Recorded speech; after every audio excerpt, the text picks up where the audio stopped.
அனைவருக்கும் வணக்கம். இப்போ கரூருக்கு போயிட்டு எல்லாரையும் சந்திச்சுட்டு வந்தேன். பாதிக்கப்பட்ட அத்தனை குடும்பங்களையும் நேராக சந்தித்தேன்.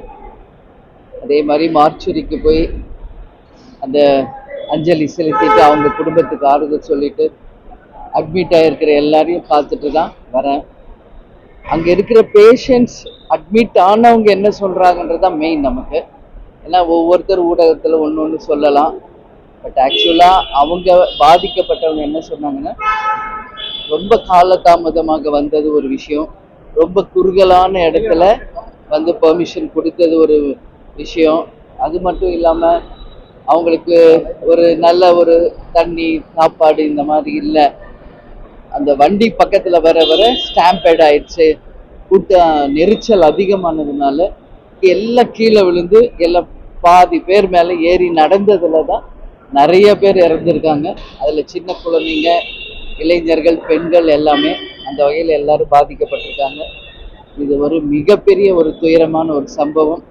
அந்த ஏரியாவே வெறும் மரண ஓலங்கள் தான் கேட்டுக்கொண்டிருக்கிறது. இன்னும் நான் அதுலேருந்து வெளியவே வரல, அதான் உண்மைங்க. அவ்வளோ பேர் பாதிச்சிருக்காங்க. ஸோ இது வந்து மிகப்பெரிய ஒரு துக்ககரமான நாளாக தான் நான் பார்க்குறேன். இப்போ நடக்கக்கூடிய அந்த பிரச்சாரங்கள், அந்த மாதிரி பொதுக்கூட்டங்கள் தொடர்ந்து வந்து அடிக்கடி வந்துட்டு இருக்கு. அது ஒரு புரிதா இருக்கு. எப்படி பாத்தீங்கன்னா எடப்பாடியோட நிகழ்ச்சியும் வந்தது, எங்க மீட்டிங்லயே வருது. எவ்வளோ நாங்க ஃபேஸ் பண்ணிக்கிட்டு தான் இருக்கோம். இது ஒரு எல்லா மீட்டிங்லயும் வந்து ஒரு ஆம்புலன்ஸ் வர்றது ஒரு புது பழக்கமா இருக்கு. நிச்சயமா அது வந்து கண்டிக்கப்பட வேண்டிய விஷயம். இங்க மீட்டிங் நடக்குதுன்னு தெரியுது, வேற பக்கம் டைவர்ட் பண்ணி ஆம்புலன்ஸ் அனுப்ப முடியாது. அது கிரௌடுக்குள்ளேயே தான் வேணும்னு வருதா, அது என்னன்றத கவர்மெண்ட் தான் விளக்கம் கொடுக்கணுங்க. அந்த ஒரு வழி தான் இருக்கா? எவ்வளோ வழிகள் இருக்கு. எல்லா இடத்துலையுமே எங்க கூட்டம் நடக்குது அங்கதான் ஆம்புலன்ஸ் வருது. அவங்க மக்களே சொல்றாங்க, ஆம்புலன்ஸும் வந்ததுக்கு அப்புறம் தான் கூட்ட நெரிச்சல் அதிகமாச்சு, லட்டி சார்ஜ் பண்ணாங்க, அதுக்கப்புறமா தான் இவ்வளவு தூரம் ஆச்சு அப்படின்னு மக்கள் சொல்றாங்க. இதுக்கெல்லாம் பதில் வந்து கவர்மெண்ட் தான் சொல்லணும். அதே போல இந்த போதுமான பாதுகாப்புகள் வந்து கொடுக்கப்படுறது. ஏன்னா சிஎமோட நிகழ்ச்சிக்கு வந்து பாத்தீங்கன்னா 5000 போலீஸ் வந்து பாதுகாப்பு இருக்காங்க. இவ்வளவு பெரிய கூட்டம் ஒன்றுன்னு சொல்லிட்டு உளவுத்துறை எல்லாருமே ரிப்போர்ட் கொடுத்துருப்பாங்க. தெரிஞ்சும் காவல்துறை வந்து மிக குறைவாக. இதுக்கு எல்லாமே மார்னிங்கே நான் பதில் சொல்லிட்டேன். மறுபடியும் நீங்க கேட்குறீங்க, சொல்றேன்.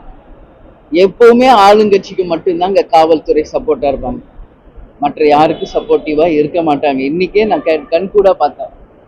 திருச்சி ஏர்போர்ட்ல இருந்து கரூர் வரைக்கும் வழி நெடுக்க போலீஸ் குவிக்கப்பட்டிருக்கிறார்கள். ஆனா ஆயிரக்கணக்கான மக்கள் கூடின இடத்துல எண்ணி விரல் விடக்கூடிய அளவு கூட காவல்துறை இல்லை. இது கடந்த 20 வருஷமா நாங்க பார்த்துக்கிட்டு இருக்கோம். இப்ப இருக்கிறவங்க இப்ப அதை சந்திக்கிறாங்க. பல சவால்கள் இருக்குங்க, பல்வேறு விதமான வந்து சந்தேகங்கள் இதுக்கு பின்னாடி இருக்குங்க. இதுக்கு எல்லாமே இன்னைக்கு வந்து ஆணையம்னு ஒன்று அமைச்சிருக்காங்க. அவங்க விளக்கம் கொடுக்கட்டும். அது எந்த அளவு ட்ரூத்ஃபுல்லா உண்மையா இருக்க போகுது அந்த ஆணையம்ன்றது ஒரு கேள்விக்குறி இருக்கு. அதுதான் தெரியும். ஃபர்ஸ்ட் அறிக்கை அவங்க கொடுக்கட்டும். இப்பதான் இன்னைக்கு நாங்க அங்க இருந்தப்பதான் வந்தாங்க, ஒவ்வொரு பேஷண்டா போய் கேட்டுக்கிட்டு இருந்தாங்க. என்ன அவங்க அறிக்கை கொடுக்குறாங்க என்பதை பார்ப்போம். அதுக்கு பிறகு என்னுடைய கருத்தை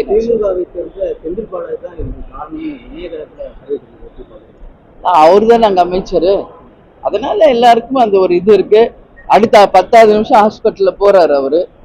அந்த கூட்டத்துல இருந்து வெளியே வர்றதுக்கே எப்படி 1 மணி நேரம் அவங்க யாரா இருந்தாலும். அதனாலதான் எல்லாருக்குமே இது என்ன, இது பின்னாடி ஏதாவது பிளான் இருக்கான்ற மாதிரி எல்லாருமே அங்க பேசுறாங்க. அந்த ஸ்பாட்லயே இதை தான் எல்லாரும் பேசுறாங்க. அதுக்குதான் நான் சொல்றேன், இதுக்கு அன்னைக்கு விளக்கத்தை தர வேண்டியது அரசாங்கம்.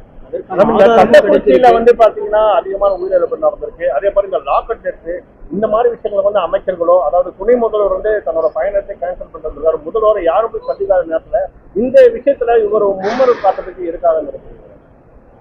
இவ்வளவு உயிர் சேதம் எங்கேயா பார்த்துருக்கோமா தமிழ்நாட்டுல?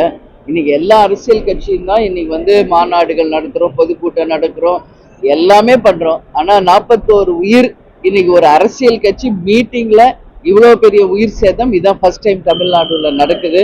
அப்போ நிச்சயமாக இது உலக கவனத்தை இன்னைக்கு கரூர் பக்கம் திருப்பி இருக்கிறது.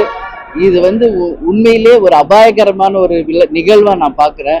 இது நல்லதில்லை நாட்டுக்கும் சரி மக்களுக்கும் வந்து நல்ல அவேர்னஸ் வரணும், விழிப்புணர்வு வரணும். எங்க குழந்தைங்களை கூட்டு போகணும், பெண்கள் எங்க போகணும் அப்படின்றதுல அவங்களும் புரிதல் வேணுங்க.